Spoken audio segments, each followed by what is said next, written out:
사도행전 강의 39번째 시간인데요. 빌립보에서 만난 하나님 나라의 기쁨이라는 제목으로 함께 은혜를 나누겠습니다.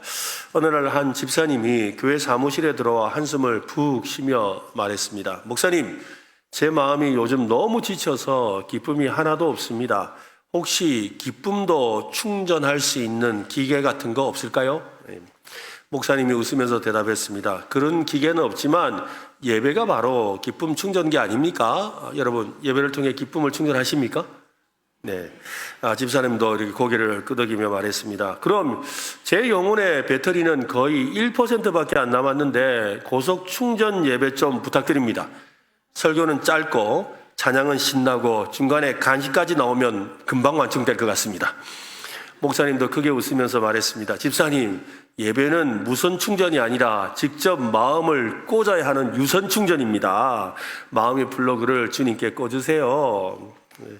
그 말을 들은 집사님이 고개를 끄덕이며 말했습니다. 아멘. 오늘부터 제 마음은 비행기 모드 해제하고 주님께 풀 신호로 연결하겠습니다. 우스개 이야기지만 한번 생각해 볼 만한 그런 이야기입니다.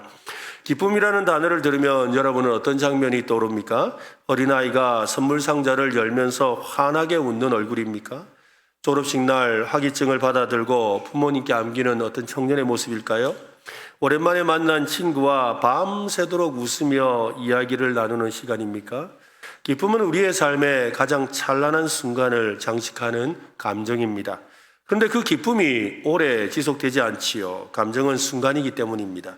좋은 일이 있어도 며칠만 지나면 일상으로 돌아옵니다. 마치 풍선처럼 부풀었다가 어느 순간 그저 바람이 빠지면서 쪼그라들어 있는 그런 풍선과 같다는 것입니다. 사람들은 좀 더 오래도록 지속되는 기쁨을 원하지요. 오래가는 기쁨, 상황을 넘어서는 기쁨. 그러나 안타깝게도 이 세상은 그런 기쁨을 줄 수 없습니다.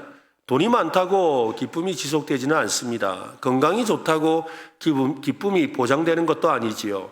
관계가 좋아 보인다고 해서 그 관계가 영원한 기쁨을 담보해 주지도 않습니다. 인간은 기쁨을 갈망하면서도 그 기쁨이 늘 도망치는 것을 경험하며 살지요. 기쁨을 잡은 듯 했는데 보면 기쁨이 사라지고 없는 거지요. 기쁨과 이 기쁨의 표정을 혼동해서는 안 됩니다. 기쁨은 단지 좋은 일이 생겼을 때만 누리는 감정이 아닙니다. 세상 사람들은 기뻐하려면 조건을 갖춰야 된다고 하죠. 좀 기쁘게 사세요. 그러면 내가 돈만 있으면 기쁘지. 나도 돈 있으면 내 하고 싶은 대로 하고 기쁘게 삽니다. 아이고, 나도 건강할 때는 기쁩니다. 일이 잘 풀려야 기쁘지요. 라고 하지요. 진정한 기쁨은 외부의 자극이나 우스운 이야기나 또 재미난 사건에 대한 어떤 반응이 아닙니다. 그것은 기쁨의 표정이죠. 표정에 불과합니다. 잠깐 있다가 사라지는 기쁜 감정일 뿐입니다. 진정한 기쁨은 여러분 어디서 올까요? 우리의 영혼 깊은 중심에서부터 흘러나오는 것입니다.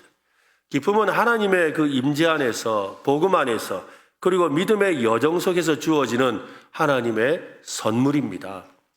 여러분 기쁘십니까? 마음 깊은 곳에 함께 하시는 우리 주님으로 인해서 솟아나는 기쁨의 샘물을 마시고 있습니까? 나를 믿는 자는, 예수 그리스도를 믿는 자는 그 배에서 생수의 강이 흘러나리라 라고 하셨어요. 그 배에서 나오는 생수의 강이 뭐겠어요? 기쁨을 말하는 것이죠. 오늘 여러분의 심령에 그 기쁨의 생수의 강이 흘러넘치시기를 예수님의 이름으로 축원합니다. 관계의 중요성은 아무리 강조해도 지나치지가 않습니다. 사람이 재산이다 라는 말은 틀린 말이 아니지요. 살아오다 보면 정말 사람이 재산이라는 것을 실감합니다. 내가 지금까지 살아올 수 있었던 이유도 누군가를 만났기 때문입니다. 어떤 만남은 우리의 인생을 완전히 바꿔놓지요. 사랑하는 사람과의 만남, 복음을 전해준 친구와의 만남, 인생의 방향을 전환하게 만든 그런 어떤 책을 추천해준 친구와의 만남. 또 저도 생각해보면 제 인생의 결정적인 순간마다 내 친구가 야, 너 저기 가면 좋겠다 라고 연결해주는 그런 만남이 있었거든요. 이런 만남은 단순한 우연이 아닙니다. 나를 이해해준 사람, 나를 도와준 사람, 나와 함께 울어준 사람, 그리고 나를 대신 꾸짖어준 그 사람과의 만남은 하나님께서 주시는 선물이고 축복입니다. 그 사람 때문에 내가 포기하지 않을 수 있었고 쓰러지지 않을 수 있었고 무너지지 않을 수 있었습니다. 여러분에게 기쁨을 주는 사람을 많이 만나는 복을 받으시기를 바랍니다. 네, 또 여러분이 누군가에게 그런 기쁨이 되어 주셨으면 좋겠습니다. 만남 중에 최고로 복된 만남은 하나님을 만나는 것이지요. 복음을 통해 예수님을 만나는 것입니다. 오늘 본문에서 바로 그런 만남이 시작되고 있습니다. 13절입니다. 같이 읽어보겠습니다. 안식일에 우리가 기도할 곳이 있을까 하여 문 밖 강가에 나가 거기에 앉아서 모인 여자들에게 말하는데, 당시 빌립보에는 유대인의 회당이 없었습니다. 유대인의 회당이 없었다라는 말은 이 당시에는 이 어떤 이 타 지역, 예루살렘 지역이 아닌 유다 지역이 아닌 타 지역에는 유대인이 남자가 10명이 있어야 회당이 만들어집니다. 그러니까 이 빌립보 도시에는 유대인 남자 10명이 없었다라는 거예요. 그래서 회당이 없었습니다. 근데 이제 회당이 없으면 이 유대인들은 이 자기들끼리 모이는 특별한 몇 군데 장소가 있어요. 그 중에 한 군데가 바로 강가입니다. 강가에 모여서 안식일에 그들이 기도하는 것이죠. 찬송하는 그런 일을 합니다. 그래서 바울과 실라는 기도하는 처소가 있음직한 장소를 찾아서 강가로 갔습니다. 그곳에서 아주 경건한 여인들을 만나게 되었죠. 그 중에 한 사람이 바로 루디아였습니다. 루디아는 자색 옷감 장사였다라고 하는데요. 이 자색 옷감이라는 것은 우리 자주색 옷이에요. 이 자주색 옷은 왕족, 귀족들이 입는 옷입니다. 그러니까 소위 돈 많은 아주 이렇게 대단한 분들이, 사모님들이 입는 그런 옷들이겠지요. 그러니까 소위 말해서 고급 부티크 사장님, 아주 대단한 그런 분인 거죠. 그러니까 한마디로 사업가였습니다. 사업의 능력도 대단하고 재산도 굉장한 그런 여성이었습니다. 오늘 말씀은 이 루디아를 하나님을 경외하는 자였다라고 합니다. 하나님을 경외했다는 이 표현은 아주 특별한 표현입니다. 우리가 앞에서도 살펴본 적이 있는데요. 하나님을 경외한다는 말은 유대인이 아니라는 뜻입니다. 유대인은 아닌데 그가 하나님을 믿는다는 거예요. 그 사람을 하나님을 경외하는 자라고 표현하는 것입니다. 그가 하나님을 믿는 신앙의 길에 접어들어서 신앙의 하나님을 구하며 살던 사람이었다는 것이지요. 14절 말씀을 루디아에 대한 자세한 설명이 나오는데요. 같이 읽겠습니다. 두아디라 시에 있는 자색 옷감 장서로서 하나님을 섬기는 루디아라 하는 한 여자가 말을 듣고 있을 때 주께서 그 마음을 열어 바울의 말을 따르게 하신지라. 바울의 복음을 들을 때 주께서 그 마음을 열어서 바울의 말을 따르게 하셨다라고 합니다. 이 말은요, 우리가 복음을 전할 때 인간의 설득하는 것이 아니라는 거예요. 사람의 말로 설득되는 것이 아니라는 것입니다. 주님의 손이 그녀의 마음을 열으신 거죠. 이 구절은 회심이 어떻게 일어나는지를 명확하게 보여줍니다. 복음은 인간의 지성이나 감성에 호소하는 설득하는 이론이 아닙니다. 복음은 살아계신 하나님의 능력이지요. 하나님께서 마음을 열어주셔야만 복음을 받아들일 수가 있습니다. 루디아가 믿게 된 것도 하나님이 마음을 여셨기 때문인 거죠. 우리의 신앙도 마찬가지입니다. 우리가 지금 이 자리에 있는 이유는 어느 날 우리 마음을 하나님께서 여셨기 때문입니다. 여러분, 하나님께서 여러분의 마음을 열어주셨는 줄로 믿으시기를 바랍니다. 이것을 예수님을 영접한다라고 하지요. 예수님을 만났다라고 합니다. 마음이 열려야 예수 그리스도의 십자가 사건이 내 이야기가 되는 겁니다. 바울과 실라에게도 이 만남은 큰 격려가 되고 또한 기쁨이 되었습니다. 낯선 땅에서 처음 만난 믿음의 사람이지요. 그런데 자기의 집을 열어주고 흔쾌히 동력자가 되려는 이 루디아로 인해서 성령님께서 주시는 형언할 수 없는 기쁨을 경험하게 되었습니다. 우리가 믿는 하나님은 오늘도 그런 만남을 예비하십니다. 평범한 만남 같지만 하나님의 나라가 시작되는 자리가 되는 만남을 우리에게 주실 줄로 믿으시기를 바랍니다. 예수님의 이름으로 전한 한마디가 그 사람의 마음을 열게 하고 그 가정을 변화시키는 하나님과 예수님을 만나는 역사가 되는 만남을 예비하시는 거지요. 하나님이 예비하신 사람을 만난 기쁨, 하나님이 마음을 여신 현장을 목격하는 기쁨, 그리고 내가 누군가에게 복음의 문이 되는 기쁨이 함께하는 여러분 되시기를 바랍니다. 여러분, 하나님이 예비하신 사람을 만나는 기쁨이 뭘까요? 그게 뭐죠? 하나님이 예비하신 사람을 만나는 기쁨. 그게 바로 전도죠. 우리가 전도하러 나가면 교회 다니겠다는 거예요. 교회 한번 가보겠다는 거죠.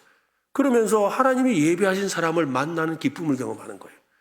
또 우리는 하나님이 마음을 여신 현장을 목격하기도 하죠. 언제요? 우리가 이렇게 새가족 환영식을 한다든지 아니면 학습 세례식을 할 때 나와서 간증하시는 성도님의 이야기를 들으면서 야, 진짜 하나님 살아계시구나. 저렇게 저분의 마음을 움직이셨구나. 저렇게 와서 하나님이 역사하셨구나. 하나님을 저렇게 만났구나. 라는 걸 알면서 우리 모두가 막 기뻐하잖아요. 그죠? 기뻐하면서 또 감사하고 할렐루야 찬송하는 일이 있습니다. 또 내가 누군가에게 복음의 문이 되는 기쁨은 무엇이겠습니까? 여러분 어떤 분이 찾아와서 그러죠. 아유 어떻게 오셨어요? 그러니까 아니 저분이 늘 우리 가게 오는데 아유 보면 항상 인상이 좋아가지고 그래가지고 한 번은 내가 궁금해 물었더니 아니 은혜로 교회 다닌다 하대요. 그래가지고 내가 교회 가려면 은혜로 교회 가야지 싶어 왔습니다. 그러는 거죠. 그 한마디에 어떻게 되는 거예요?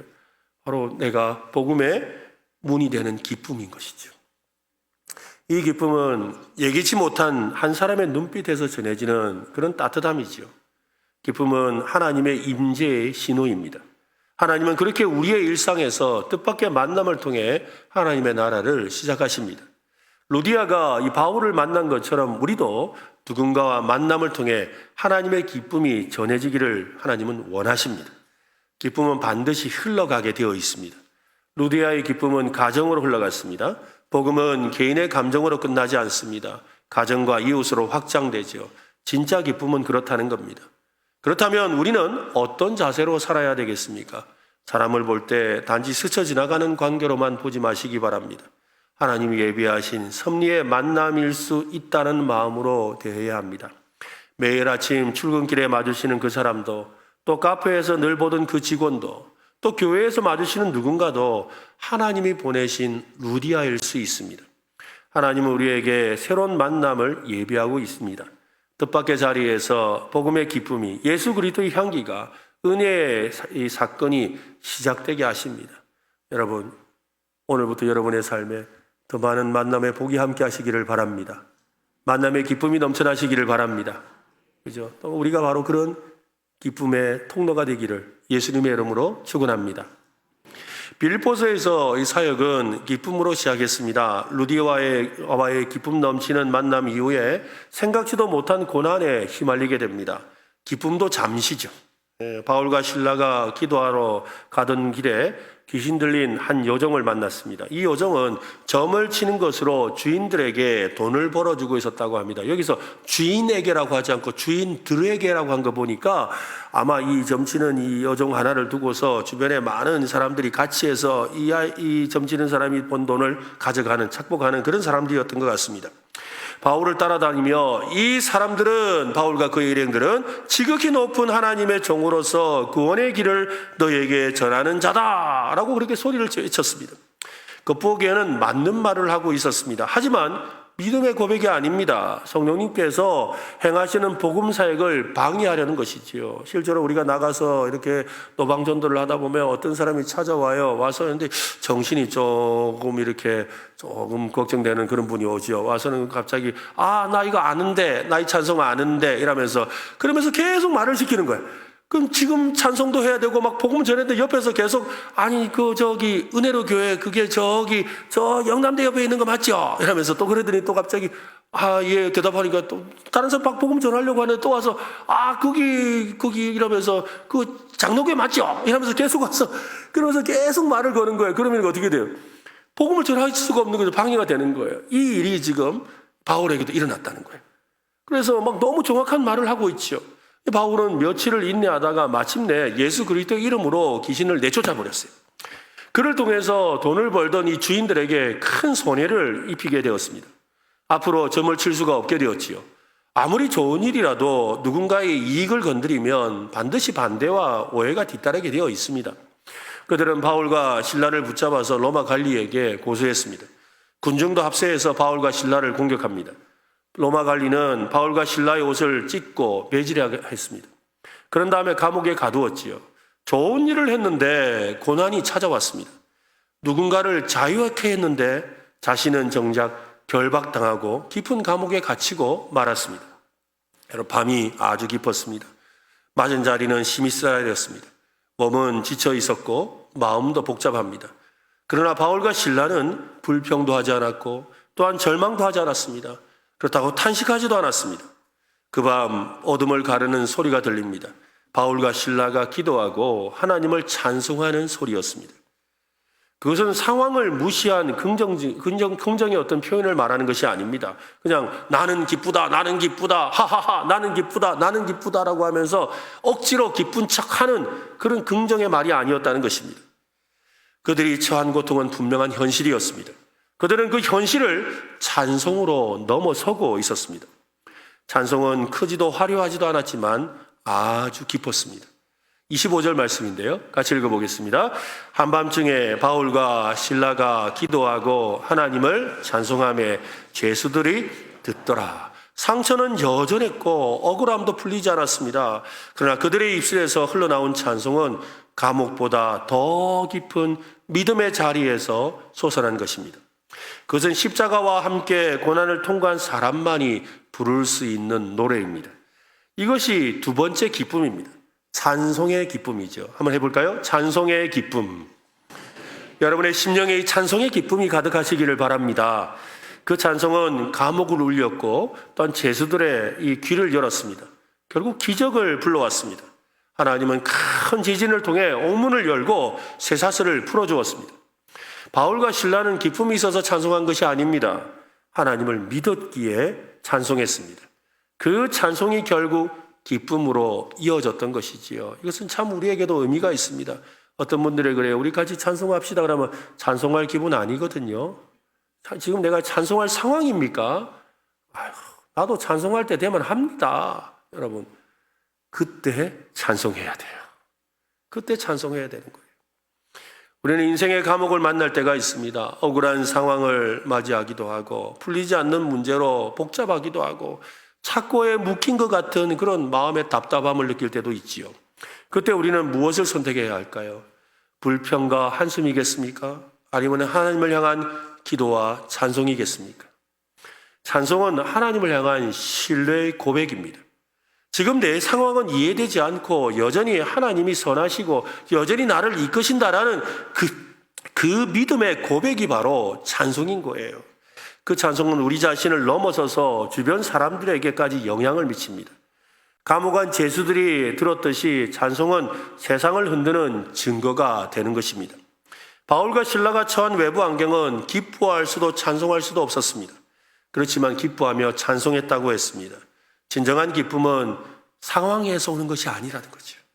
바로 우리의 영혼 깊은 곳에서 하나님과의 관계 속에서 흘러나오는 것입니다. 하나님은 기쁨의 근원이십니다. 그 하나님이 우리의 심령에 있습니다. 바울과 실라가 깊은 감옥에서 기도와 찬송을 했다는 사실을 우리 주목해야 합니다. 그들은 기도와 찬송을 통해 하나님의 기쁨을 누리는 훈련이 되어 있었던 것입니다. 이 말은 무슨 말이냐면 훈련되었다는 말은 무슨 말이죠? 평소에도 그렇게 기도하고 찬송했다라는 것입니다. 여러분, 평소에 기도하던 사람이 어려움 닥치면 기도합니다. 평소에 찬송하던 사람이 어려움 닥쳐도 찬송하는 겁니다. 오늘 여러분의 삶에 이 기도와 찬송이 항상 함께 하기를 바랍니다. 기도를 통해 마음을 여는 훈련을 해야 합니다. 말씀을 통해 진리를 배우는 훈련을 해야 합니다. 고난 중에도 하나님을 신뢰하는 훈련과 같은 작은 실천들이 쌓여야 힘들고 어려운 순간이 왔을 때 진짜 찬송의 능력을, 기도의 역사를 경험하게 되는 것입니다. 여러분, 이를 위해서 자신을 연단하고 훈련할 수 있기를 바랍니다. 그때 우리는 사도 바울처럼 고백할 수 있게 됩니다. 로마서 5장에 보면 다만이뿐 아니라 우리가 환난 중에도 어떻게 한다? 즐거워하나니. 그죠? 환난 중에 즐거워한다. 환난 중에 그 사도 바울은 어떻게 했지요? 기도하고 찬송했다 이 말이에요. 이것은 환난은 인내는 연단을, 연단은 소망을 이루는 줄 알미로다. 소망이 우리를 부끄럽게 하지 아니함은 우리에게 주신 성령으로 말미암아 하나님의 사랑이 우리의 마음에 부은 바 됨이니. 여러분, 내 안에 주님이 계셔서 찬송하고 또한 기도를 하면 하나님의 사랑이 그게 부어지니까 더 찬송이 나오는 거예요. 더 기도가 뜨거워지는 거예요. 오늘 여러분 그런 은혜를 경험하시기를 바랍니다. 하나님의 사랑이 부어져야 돼요. 하나님의 사랑이 부어져서 그 어떤 상황 속에서도 내 입에 찬송이 절로 올라 넘치는 그런 역사가 일어나야 되는 것이지요. 기쁨은 상황이 좋은 날에만 느끼는 감정이 아닙니다. 기쁨은 고난을 없애는 능력이 아닙니다. 고난 가운데서도 하나님을 향해 나아가겠다는 우리의 선택이고 결단입니다. 눈물 가운데서도 하나님을 바라볼 수 있을 때 참된 기쁨을 경험할 수가 있습니다. 기쁨은 기도와 찬송 중에 성령님을 통해 하나님의 사랑이 우리의 심령에 부어질 때 나타나는 삶의 능력이라는 것이지요. 그래서 좌절하지 않는 것입니다. 무너지지 않는 것입니다. 망했다고 포기하지 않는 것입니다. 진정한 기쁨은 억울함이 없어지거나 고난이 사라질 때까지 기다리지 않습니다. 억울함 가운데 고난 속으로 찾아오지요. 내가 찬양하는 것 같지만 사실은 나를 찬양하게 만들고 있습니다. 내가 기도하는 것 같지만 나를 기도하게 만들지요. 그것이 진정한 기쁨이 가진 능력입니다. 아들이 큰 사고로 의식을 잃고 병원에 입원한 목사님이 있습니다. 목사님은 밤마다 병원 옥상에 올라가서 찬송을 불렀답니다. 하나님, 나 목사인데. 근데 어떻게 이렇게 우리 아이가 병원에 입원해서 어려움을 겪습니까? 어떻게 이렇게 그럴 수가 있습니까? 아무도 없는 어둠 속에서 그는 이 옥상에서 찬송과 기도를 드리며 문제를 해결해 달라고 간구를 합니다. 그러다가 어느새 그는 문제가 아니라 다른 이야기를 고백하고 있었죠. 하나님, 제가 여전히 주님을 믿습니다. 하나님을 믿습니다. 그렇게 기도하며 믿는다고 고백하며 막 찬송을 부르는 거예요. 그 고백 속에서 이 목사님이 살아갈 용기를 얻었답니다. 목사님은 이렇게 고백합니다. 고난은 저에게 웃음을 빼앗아갔습니다. 그러나 기쁨은 빼앗을 수 없었습니다. 왜냐하면 기쁨은 내 안에 있는 것이 아니라 내 위에 계신 분에게서 오기 때문입니다. 하나님에게서 오기 때문이라는 거예요. 결국 하나님은 그 목사님의 기도를 들어주셨습니다. 쓰러졌던 아들은 의식을 되찾고 더 큰 기쁨을 누릴 수 있었습니다. 여러분, 왜 기도해야 합니까? 왜 찬송해야 합니까? 기도와 찬송은 문제를 해결하는 도구가 아닙니다. 하나님을 여전히 신뢰한다는 고백이지요.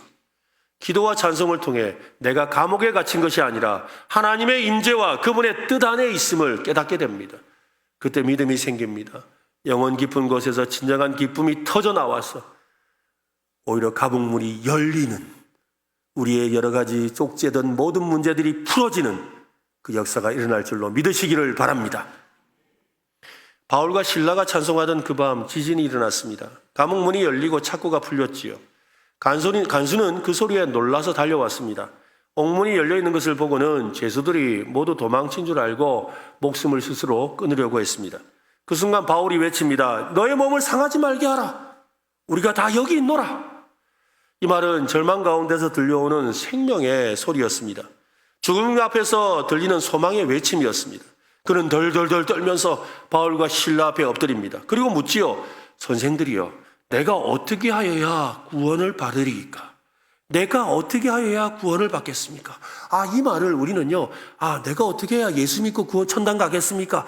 예수 믿고 내가 어떻게 구원 받겠습니까? 라는 말로 생각하는데 아직 이 간수는 예수 복음을 들은 적이 없습니다. 그러니까 이 구원 받겠느냐라는 이 말은 정확한 의미로는 내가 어떻게 하면 이 절박한 이 상황에서 해방되겠습니까? 어떻게 하면 내 이 문제에서 내가 해방돼서 자유롭게 살겠습니까? 좀 더 그게 표현한다면 당신들처럼 내가 어떻게 하면 이런 고난 속에서도 찬송하고 기도하며 살아갈 수 있을까요? 이걸 묻는 거예요. 그 말이 내가 어떻게 해야 구원을 받으리까? 라는 말인 것이죠. 바울은 그 질문 앞에 아마 이 대답을 할 것이죠. 근데 아마 이 간수가 물은 질문은 이런 것들일 겁니다. 바울이 빌립보 교회에 보낸 편지에서 소개한 바로 그 평강에 관한 질문일 겁니다. 빌립보서 4장 7절에 보면 그리하면 모든 지각에 뛰어난 하나님의 평강이 그리스도 예수 안에서 너희 마음과 생각을 지키시리라. 평강이 뭐예요? 기쁨이잖아요. 아니, 당신의 마음속에 어떻게 해서 그런 평강이 있죠? 분명히 당신은 오늘 억울한 일을 당했고 배를 맞았고 쓰라리고 아픈데 어떻게 평강할 수가 있습니까? 어떻게 그렇게 찬송하고 기도할 수가 있지요? 그 평강이 무엇입니까? 바로 그 기쁨에 대해서 물었던 겁니다. 간수의 질문은 아마도 능력에 관한 질문일 수도 있습니다. 어디서 그런 능력이 나왔는지 궁금합니다. 바울에게는 특별한 능력을 주시는 분이 있다고 말했던 그 능력에 대한 질문이죠. 빌립보서 4장에 보면 나는 비천에 처할 줄도 알고 풍부에 처할 줄도 알아 모든 일 곧 배부름과 배고픔과 풍부와 궁핍에도 처할 줄 아는 일체의 비결을 배웠노라. 13절 같이 읽겠습니다. 내게 능력 주시는 자 안에서 내가 모든 것을 할 수 있느니라. 맞아요. 나의 능력이 아니에요. 나의 능력이 아니에요. 당신의 능력이 아니라면 무엇입니까? 라는 질문이죠. 나의 기쁨이 아니라 그분의 기쁨이죠. 주님이 주시는 기쁨의 능력 말입니다. 간수의 그 질문, 어떻게 하면 구원을 받겠느냐는 이 질문은 소망에 관한 질문이기도 합니다. 절망이 아니라 소망을 품을 수 있는 이유가 궁금한 거죠. 억울하게 매를 맞고 깊은 감옥에 갇혀있는 바울과 실라가 다른 죄수들처럼 실망과 좌절 속에 허우적대지 않는 진짜 이유가 무엇이냐는 거예요. 나도 그런 소망을 갖고 싶습니다라는 말이죠. 바울은 빌립보 교회에 편지하면서 그 소망에 대해서 말한 적이 있습니다. 빌립보서 1장에 보면 나의 간절한 기대와 소망을 따라 아무 일에든지 부끄러워하지 아니하고 지금도 전과 같이 온전히 담대하여 살든지 죽든지 내 몸에서 그리스도가 존귀하게 되게 하려 하나니. 예수 그리스도가 소망이라 했다는 것이죠. 예수 그리스도는 기쁨의 근원이시고 능력이시고 소망이십니다. 어떻게 해야 구원을 받으리까? 라는 이 간수의 질문에 바울은 바로 복음을, 예수 그리스도를 소개합니다. 오늘 보면 31절입니다. 같이 읽겠습니다. 이르되 주 예수를 믿으라. 그리하면 너와 내 집이 구원을 받으리라 하고 한 번 더 크게 읽겠습니다. 이르되 주 예수를 믿으라. 그리하면 너와 내 집이 구원을 받으리라 하고, 간수는 그 말을 듣고 바울과 실라를 데려다가 상처를 씻기고 곧 자기와 그 집안이 세례를 받습니다. 그들을 데리고 자기 집에 올라가 음식을 차려주고 그와 온 집안이 하나님을 믿었습니다. 그들에게도 기쁨이 시작된 것이지요. 34절에 보면 그들을 데리고 자기 집에 올라가서 음식을 차려주고 그와 온 집안이 하나님을 믿음으로 크게 기뻐하니라. 불과 몇 시간 전만 해도 바울과 실라를 감시 감독하던 사람이었습니다. 이제 그들은 가족처럼 대접하고 함께 예수님을 믿고 그 기쁨을 나누고 있습니다. 그것이 바로 구원의 기쁨입니다. 하나님의 나라의 기쁨이죠. 억울함을 삼켜버리는 기쁨, 고난을 찬송으로 바꾸는 기쁨, 절망의 한복판에서 생명을 불어넣는 기쁨, 가정을 살리고 공동체를 변화시키는 그 기쁨 말입니다. 그 기쁨이 간수의 가정과 바울과 실라에게 충만했던 것입니다. 오늘 이 말씀을 듣는 우리 모두에게 바로 이 구원의 기쁨이 다시 충만할 수 있기를 간절히 바랍니다. 우리는 오늘 세 가지 기쁨을 살펴보았습니다. 만남의 기쁨은 복음의 시작이지요. 또 고난 속 기쁨은 믿음의 실험입니다. 구원의 기쁨은 하나님의 선물입니다. 결국 하나의 이야기로 이어지죠. 예수 그리스도입니다. 예수님 안에 진짜 기쁨이 있고 영원한 기쁨이 있습니다. 하나님 나라의 가장 분명한 특징은 여러분 무엇일까요? 하나님 나라의 가장 분명한 특징이 뭘까요? 하나님의 나라를 대표하는 한마디로 표현한다면 그것은 바로 기쁨입니다. 사도 바울은 로마서 14장에서 이렇게 말을 합니다. 같이 읽읍시다. 하나님의 나라는 먹는 것과 마시는 것이 아니요 오직 성령 안에서 있는 의와 평강과 희락이라. 하나님 나라의 기쁨은 환경이 아닙니다. 왕이 누군가에게 달려 있습니다. 아무리 환경이 좋아도 기쁘지 않아요. 기뻐하면서도 그러지. 어떤 분들은 큰일 났네. 이게 오래 안 갈 것 같은데. 그러면서 기뻐하잖아요. 아이고, 이거 좀 계속 가면 좋겠다. 이러면서 기뻐하거든요. 우리의 진짜 기쁨, 하나님 나라의 기쁨은 왕이 누구신가에 있습니다. 내 인생의 주인이 예수 그리스도이실 때 그분이 다스리시는 마음에 기쁨이 피어납니다. 혹시 여러분 기쁨이 사라진 것 같습니까? 지금 여러분의 삶의 주인이 누구인지를 점검해 보십시오. 예배도 기도도 교회도 왠지 익숙하고 의무감처럼 느껴집니까? 내 안에 그 기쁨이 식어진 겁니다. 오늘 만남의 기쁨을 회복하시길 바랍니다. 구원의 기쁨을 회복하시기 바랍니다. 우리 주님께서 우리에게 다시 기쁨을 채워 주실 줄로 믿습니다.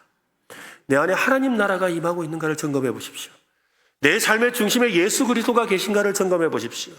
성령님께서 내 심령에 그 배에서 생수강이 흘러나오도록 역사하고 계신지를 점검해 보십시오. 하나님 나라의 기쁨은 느끼는 것이 아니라 붙드는 것입니다. 기쁨은 반응하는 것이 아니라 선포하는 것입니다. 기쁨은 조건을 갖춰질 때 오는 것이 아니라 예수 그리스도께서 내 안에 계실 때 주어지는 것입니다. 오늘 여러분의 심령과 가정과 삶 속에 하나님 나라의 기쁨이 넘쳐나시기를 간절히 바랍니다. 또 우리 은혜로 교회가 그렇게 기쁨이 넘치는 교회가 되었으면 좋겠습니다. 여기 우리 주님이 계시기 때문에 이곳에서 기쁨이 흘러넘치는 역사가 일어나서 누구라도 이곳에 오면 예수 그리스도를 만나고 그분으로 말미암아 기쁨이 넘치고 감사가 넘치고 찬양이 넘치는 역사가 일어나기를 예수님의 이름으로 축원합니다.